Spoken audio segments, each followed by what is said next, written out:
Alright, my wonderful little children, this is Diabolic Daddy Gaming, Darth Devil Daddy hosting. A lovely treat for you. A game called Death Tales. This little side-scroller has you playing as Death. My kind of game, really. It's kind of graphics I like. Now, admittedly, you might think it's the cute kind of high school horror teeny bopper dolly thing that every little almost tween girl may consider as horrifying. However, it doesn't have to be horrifying to be a little macabre, a little grim, and somehow colorful and wonderful. Yeah, it is.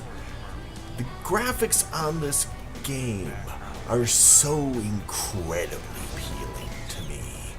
I love them. The sounds in the game are good, and what the graphics give us is kind of like an animated trip into a Hieronymus Bosch-styled hell. Really my kind of home. Now, Death is on a quest for the Big Mother. Now that little guy there doesn't want us to complete our quest, so we have to kill him. And it turns out there's a lot of things at our disposal. Obviously a scythe is there, and we can flame that scythe up, and there's little missiles and rockets and ice cubes and fireballs, and they also use up a lot of your energy. Oops.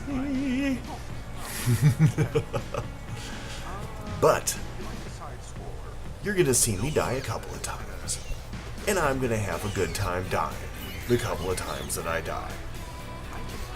Because this game, amongst its many great features, it's a side-scroller. It doesn't checkpoint you to death. Like if you die, you have to go back to someplace, like a traditional side-scroller used to be. For instance, if you were playing, I don't know, Castlevania, which I could kind of see a comparison, you might have to restart the whole damned level right before you get to a boss if you play it just wrong. There were lots of great side-scrollers like this, and this really fits within the side-scroller tradition. But it's not like a Mario side-scroller. It's not a Sonic the Hedgehog. It's not where you have to be agile and crap all of the time. This one allows you to mosey along, do what you do best, and that's hack and slash and kill thine enemies. And I love it.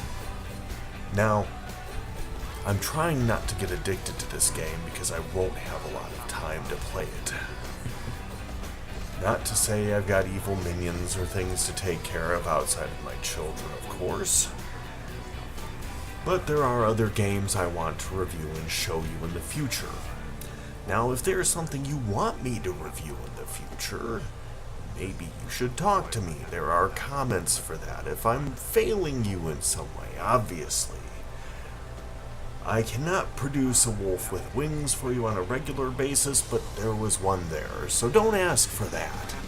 However, I love these bird-faced carnival freak guys, because they're actually something very similar as to out of the Stephen King series, The Gunslinger.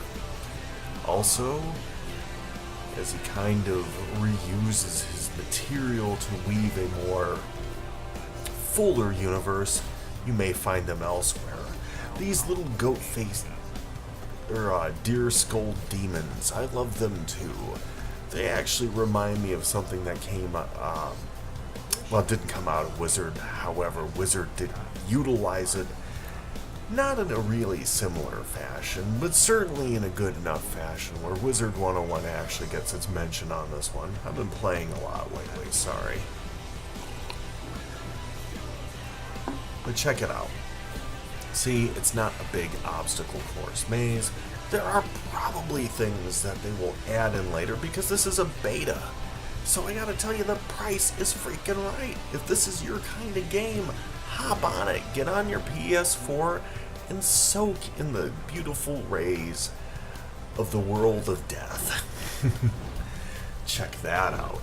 That's a fireball I was telling you about. Love it. Now, the blue line is, of course, your mystical energy, as in almost every game. The red line is your health, as in almost every game. So they use conceits that you're used to. As a matter of fact, I would honestly have to say, because of its use of these standard procedures, the game doesn't bore, but it becomes intuitive. Now, one thing that you might wonder about, and I'm going to show you in a bit, is what are the other levels like? Because so far we've gotten this tour where we've gotten this realistic grass, which actually kind of reminds me of some paintings I did a while ago, a long while ago. There's these fun animated trees doing this thing. Will I get bored of this background? I don't believe so. I haven't played the whole game through. I'm going to have a sample here briefly of the next level for our friend the frog, and we'll let you decide, because I love the sun, by the way. It took me a while to figure out it wasn't just some giant demon dancing around. Reminds me of home. Anyway, I think there's going to be enough variety and interest to make it worth your playtime to put it in here. Now, we're coming up to the end of this.